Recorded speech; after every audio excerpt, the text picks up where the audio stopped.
என்ன ஓனர் கை இப்படி ஆடுது? டேய் வந்திருக்காரு ஒரு சாதாரணமான ஆள் இல்லடா. அவர் பேரை கேட்டாலும் ஏரியால எல்லாரும் ஒண்ணுக்கு போயிடுவாங்க. ஏன் அவர் பேர் பேம்பஸா? டேய் தற்குறி, அவர் தான்டா இந்த ஏரியாவோட எம்எல்ஏ. அவர் மக்களுக்காக எவ்வளவு பண்ணிருக்காரு தெரியுமா? நல்லதா? நல்லதா? தூங்கும் போது கற்பழிப்பு, முழிச்சுனா செயின் இருப்பு, கவர்மெண்ட் கஜானாலே கையை விட்டு ஆட்டணும். நம்ம கடிக்கார வந்துக்கிற என்ன ஒப்பது தெரியல. இந்த பிரியாணி எத்தனை போய் கூறாடே, அவர்கிட்ட எதுவும் பேசாத. சரிங்க ஓனர். போடா போடா போடா. ஆனா இந்தாங்கண்ணே.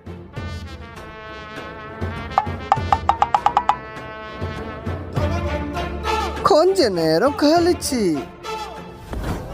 தம்பி வரட்டா? சரிங்கண்ணே. அண்ணே காசு தராம போறீங்க. அடிங்க யார்ட்டடா காசு கேக்குற? விடுங்கண்ணே விடுங்கண்ணே. பால் லவடிகா பால். சின்ன பையன் எதை தெரியாம பேசிட்டானே. சாமான் எடுத்து சொறிறேன். அண்ணா வேணாண்ணே, சின்ன பையனே. தின்ன சோத்து காசு கேக்குறியா? சரிங்க மேடம் உனக்கு. டேய் ஏன்டா உனக்கு? அவ்வளவுதான் உனக்கு. அண்ணா கோச்சிக்காதீங்க. கையறா. அர்ஜுனா அர்ஜுனா அர்ஜுனா அர்ஜுனா அர்ஜுனா. அர்ஜுனாவா? அர்ஜுனா அர்ஜுனா